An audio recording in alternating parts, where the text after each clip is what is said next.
श्रीराम समर्थ. श्रोते हो, आपण ऐकत आहात श्री गोंदवलेकर महाराज यांचे प्रवचन. प्रपंचातील थोडी तरी चिकाटी भगवंतासाठी धरावी. लग्न करणे याला आपण सामान्यतः प्रपंच समजतो. लग्न ही फार पवित्र संस्था आहे. तिच्यामध्ये दोन जीवांचा उद्धार आहे. ज्याप्रमाणे गुरु आणि शिष्य यांचा संबंध असतो, म्हणजे दोघांचे मत एकच असते, त्याप्रमाणे पती आणि पत्नी यांचा संबंध असावा. पत्नी आपले सर्वस्व पतीला देते. यामध्येच खरे पवित्रपणा आहे. लग्नाचा पवित्रपणा ज्यावेळी नाहीसा होईल त्यावेळी आपला धर्माचा पायाच उखडला असे समजावे. आपली अशी समजूत असते की लग्न केले तेव्हा सुख हे लागणारच. जे जे परमेश्वराने निर्माण केले ते माझ्या सुखासाठीच केले असे आपण म्हणतो. वास्तविक एकच वस्तू ठेवली आणि ती सर्वांनी घ्यावी म्हटले तर सर्वच एकट्याच्या हाती कशी येईल.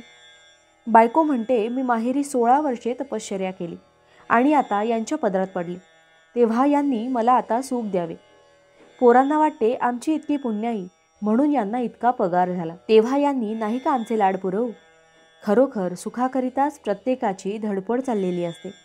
परंतु खरे सुख कशात आहे हे कळून सुद्धा आपण डोळ्यांवर कातडे ओढून घ्यावे त्याप्रमाणे तिकडे दुर्लक्ष करीत असतो.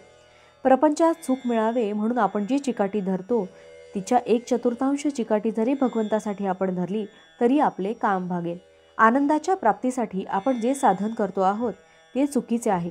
तात्पुरत्या सुखासाठी आपण आज धडपडत आहोत, त्यापासून दुःखच पदरात पडते. म्हणून तसे न करता चिरकाळ टिकणाऱ्या सुखासाठी आपण काहीतरी साधन करावे. जगामध्ये प्रत्येक गोष्टीला बंधन आहेत. प्रत्येकाचे नियम ठरलेले आहेत. त्या नियमांचे उल्लंघन करणे म्हणजे अनवस्था आणणे होय. त्याप्रमाणे कुटुंबामध्ये प्रत्येक माणसाचे कर्तव्य ठरलेले आहे. असे कर्तव्याचे वळण जिथे असते त्या घराला वळण आहे असे म्हणतात. ज्या घरामध्ये वळण असते ते घर सुखी होईल. समजा आपण एक घर बांधले, त्यामध्ये दरवाजे केले, भिंतीला खिडक्या केल्या, वर आढ्याला झरोके केले. आता त्यापैकी झरोक्याने विचार केला की आम्ही का म्हणून लहान असावे, आम्ही दरवाजा इतकेच मोठे होणार असे म्हणून ते दरवाजा इतके मोठे झाले. खिडक्यांनीही तोच विचार केला आणि त्या सगळ्या दरवाजा इतक्याच मोठ्या बनल्या. असे झाल्यावर त्या घराचे काय होईल.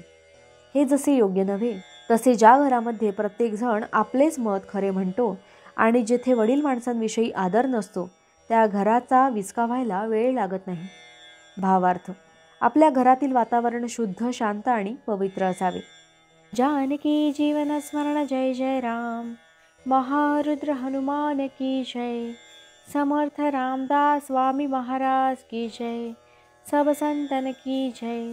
श्री अनंत कोटि ब्रह्मांड नायक राजाधिराज सच्चिदानंद सद्गुरु श्री ब्रह्म चैतन्य महाराज की जय.